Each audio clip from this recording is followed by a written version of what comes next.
In the early hours of a February day in 1999, in a remote village in Zhenjiang, Jiangsu Province, China, a raging fire completely engulfed the home of the Wang family. After firefighters battled for hours to control the blaze, they discovered 5 bodies in bizarre postures among the charred remains. The identities of the victims were quickly established. The homeowners, Mr. Wang Guotai, 56 years old, and Mrs. Zheng Shuhui, 54 years old. Their youngest daughter, Wang Yingshui, 28 years old, and her husband, Deng Qiang, 30 years old. Most heartbreaking was the body of their grandson, Wang Jiaxing, only 4 years old, the son of Deng Qiang and Wang Yingshui. Initially, authorities believed the cause of the victims' deaths was an accidental fire. However, the autopsy results revealed a shocking truth.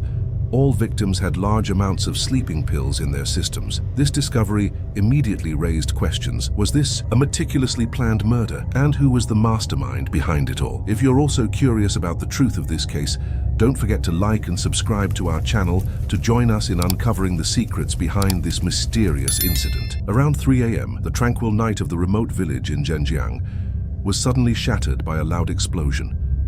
Immediately afterward, the sky blazed with a raging inferno that quickly engulfed the entire home of the Wang family. Before long, intense heat spread throughout the area, accompanied by the crackling sound of fire and a strong smell of gasoline, startling the neighbors awake in the middle of the night. At the same time, piercing screams erupted. "There are people inside! The Wang family's house is on fire!" Panicked residents immediately called the fire department and reported to the local police. Only minutes later, fire trucks, sirens wailing, rushed to the scene, and the police also quickly arrived to coordinate the response. Approximately an hour later, the fire was finally brought under control. What greeted the authorities was only a pile of smoldering ashes and a horrifying scene of devastation. Inside the house, authorities discovered 5 bodies burned beyond recognition. Based on DNA test results, the identities of the victims were quickly established: Mr. Wang Guotai, Mrs. Zheng Shuhui, and their daughter, Wang Yingshui. What was particularly striking was that all 3 were found in the master bedroom, motionless on the bed, in a kneeling position. In an adjacent room, the bodies of the son-in-law, Mr. Deng, and the 4-year-old son were also found, collapsed together, showing no signs of life. According to initial forensic findings, all victims had died from smoke, inhalation before being consumed by the flames. Notably, large residues of sleeping pills were found in the victims' bodies. Furthermore, neighbors reported that the fire had spread very quickly, accompanied by a strong smell of gasoline. These details raised suspicions as to whether this was truly an ordinary fire accident. Immediately thereafter, the police promptly focused on identifying any relationships involving conflicts with the Wang family. While gathering statements, one name quickly came under suspicion: Liang Haoran, 40 years old, a next-door neighbor who had a deep-seated conflict with Mr. Wang Guotai. About a month prior, his family's cow had strayed into Mr. Wang's cornfield. Despite Mr. Liang's pleas, Mr. Wang still slaughtered the cow and then cooked a large pot of soup to treat the entire village. For a farmer, a cow is not just property, but also a source of livelihood. Having lost the cow, Liang Haoran's family faced severe hardship. In a fit of resentment, he had once stood in the middle of the market, loudly cursing the entire Wang family. "I'll make you pay. Your entire family won't live in peace." When summoned by the police, Liang Haoran appeared annoyed at being considered a suspect, but he showed no signs of panic or confusion. In front of the investigators, Haoran frankly admitted his deep animosity towards Mr. Wang Guotai, while also stating, "It's true, I hated old Wang, but I'm not crazy enough to harm his entire family, especially when there were children involved." According to his statement, on the night of the fire, his whole family had left the village to visit relatives on his wife's side of the family, about 15 kilometers away from the scene. Liang Haoran's wife and child both confirmed this detail. For verification, the police reviewed security camera footage from a gas station located on the route to his wife's hometown, about 20 kilometers from the crime scene in a different direction. The extracted footage showed Liang Haoran at the station around 10 p.m., a time consistent with his statement. As the police found no other evidence to suggest he had returned to the scene, they were forced to temporarily remove Liang Haoran from the list of suspects. The investigation quickly reached a dead end. While re-examining the close relationships of the victim's family, the police discovered a particularly important detail. Mr. Wang Guotai's family actually included an eldest daughter-in-law named Xie Xuelan. Her husband, the eldest son of Mr. Wang and Mrs. Zheng, had passed away a few years prior.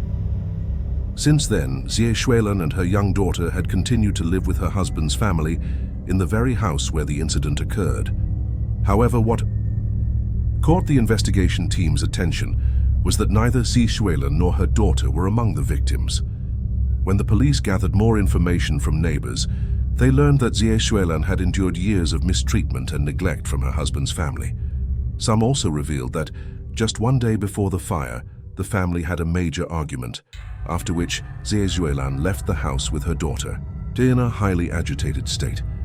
The fact that she was the only surviving member of the household directly involved, coupled with her long-standing strained relationship with the victims, quickly made Xie Xuelan the prime suspect in the eyes of the investigators.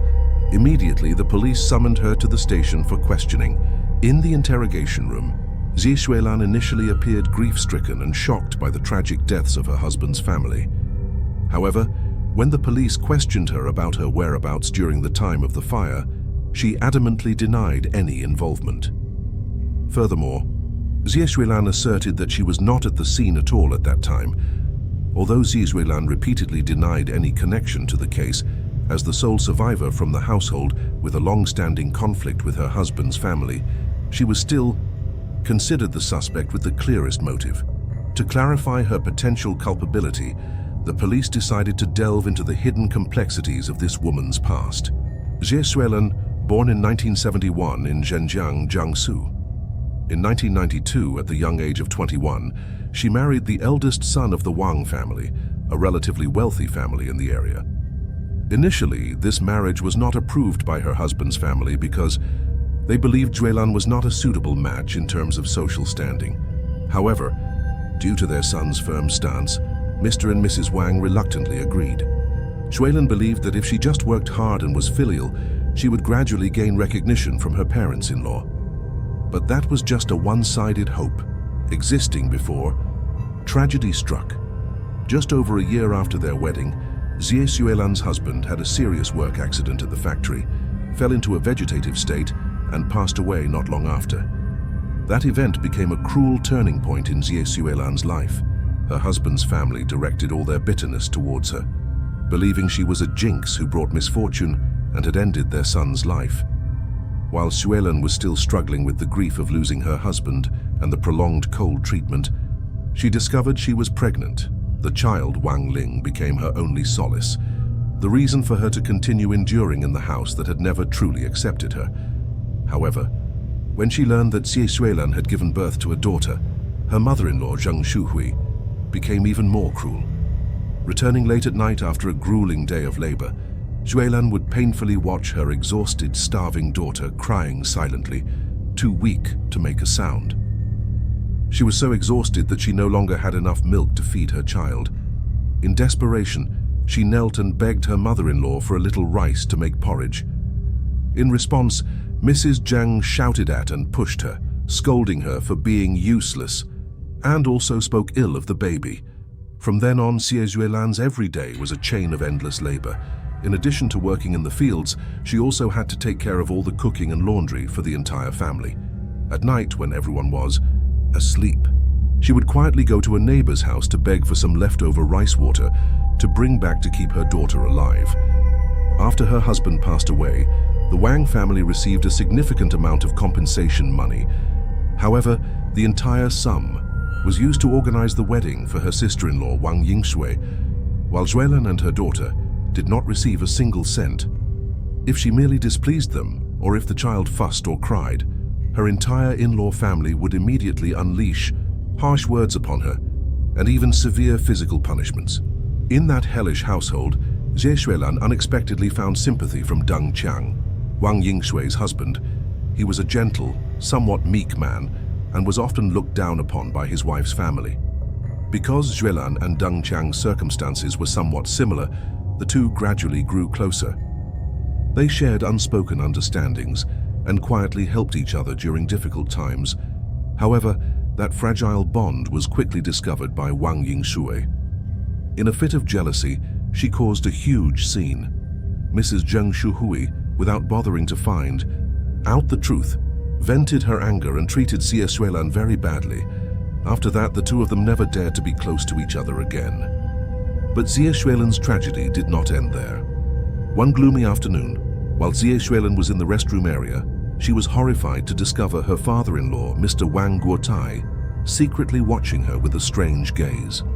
Immediately after, he brazenly entered, and his words and actions terrified Xuelan. Instantly, Xie Xuelan tried to resist but was unsuccessful. From that moment on, she had to silently endure continuous assaults from her own father-in-law. Although her mother-in-law and sister-in-law were well aware of the situation, instead of intervening, they hurled harsh words at her and even blamed her for everything that happened in the house. Out of jealousy towards her daughter-in-law, Mrs. Zheng Thukyu also intentionally tried to harm her in various ways on many occasions. Despite being tormented both physically and mentally, Xie Xuelan gritted her teeth and endured for her daughter's sake. She understood clearly that if she left that house, Wang Ling would not have the chance to go to school. For her daughter, she accepted all of Mr. Wang's vile demands on the condition that he would let Wang Ling attend school when she came of age. On Lunar New Year's Eve of 1998, Wang Ling was then 5 years old. That day, Mr. Wang sent Xuelan to town to buy things. Upon returning, just as she stepped into the courtyard, she was horrified to hear her daughter's piercing screams coming from inside a room. She hastily threw everything to the ground, rushed into the room and froze, witnessing a horrific scene. Her father-in-law was committing an unthinkable act towards little Wang Ling. Wang Ling was continuously sobbing and appeared extremely frightened. Xie Xuelan, as if driven mad, rushed in to intervene, trying to protect her daughter. Her mother-in-law and sister-in-law ran in, but instead of helping, they loudly berated her and pressured Xie Xuelan to apologize to her father-in-law. That was the moment when all of Xie Xuelan's endurance seemed to shatter. Choking with indignation, she fought back, determined not to yield. While the entire in-law family rushed in to revile Xie Xuelan, Deng Qiang just stood outside, stunned and helpless. He intended to rush in and intervene, but was held back tightly by his wife, Wang Yingshui, who both scolded him and drove him straight back to their room. That night, after enduring such terrible treatment, Xie Xuelan silently took her young daughter and left her in-law's house. She walked over 20 kilometers on mountain roads in the cold of Lunar New Year's Eve, back to her parents' home. This was not the first time she had left, but this time the incident had gone beyond her limits of endurance. However, just a few days later, she faced another cruel choice. Her daughter, Wang Ling, was about to reach school age, and without the consent of the paternal family, the child could be denied school enrollment. At the same time, her mother-in-law personally came to bring her back, accompanied by sweet promises that things would change and that she would create better conditions for the mother and daughter. In the end, for her daughter's sake, Xuelan was forced to suppress her feelings and return to the house she had sworn never to set foot in again. However, this return did not bring peace, but only caused the flames of hatred within Xie Xuelan to burn more fiercely than ever. Nearly a month after returning, Xuelan once again caught her father-in-law stealthily entering little Wang Ling's bedroom. This time she managed to prevent the tragedy, but that very moment also became the last straw, ending all her years of silent endurance. Immediately after that, Xie Xuelan began to plan her crime. For several consecutive weeks, each day she secretly bought a small amount of gasoline from a gas station far from the village, divided it into smaller portions, and carefully hid it in glass jars in a hidden corner behind the kitchen. Knowing she would need a means of escape after committing the act, Xuelan decided to learn how to ride a motorcycle. Although she had never ridden one before, she silently observed others, and during rare visits to her parents' home, she asked a younger cousin to teach her to ride on deserted roads. After many days of practice, she could ride by herself, though not yet proficiently. On the night of the crime, she put a large amount of sleeping pills into the teapot from which the whole family usually drank after dinner. When she saw that everyone had been affected by the drug and was fast asleep, she tried to wake Deng Qiang or leave him a message, hoping he would take his son, Wang Jiaxing, and leave the house. However, perhaps because Deng Qiang was too scared or the drug had taken deep effect, he did not react at all. Afterwards, Xie Xuelan dragged each person into position. Her father-in-law, mother-in-law, and sister-in-law were placed in a kneeling position, a kind of belated penance for the sins they had committed. Finally, she poured gasoline all over the house and set it on fire. The fire erupted fiercely, consuming everything. Xie Xuelan left the scene on the prepared motorcycle, rode straight to her parents' home, creating a perfect alibi. Initially, Xie Xuelan had a fairly solid alibi, as it was confirmed she was at her parents' home, over 20 kilometers away from the scene via mountain roads. However, the situation unexpectedly changed when a witness emerged. It was a truck driver who lived near Xie Xuelan's parents' home. This person testified that around the time shortly after the fire broke out, he saw a woman whose build strongly resembled Xie Xuelan's, awkwardly riding a motorcycle leaving the town. More importantly, the fact that she had only recently learned to ride a motorcycle was also confirmed by some neighbors. This matched the witness's observation and led the investigators to begin doubting her initial statement. Upon re-examining the crime scene, the police discovered a remaining glass jar with the smell of gasoline hidden carefully in a secluded corner of the kitchen area. Faced with the investigators' sharp reasoning and mounting psychological pressure, Xie Xuelan finally broke down and confessed to her entire crime. When informed that among the 5 deceased victims were Deng Qiang and little Wang Jiaxing, she burst into sobs.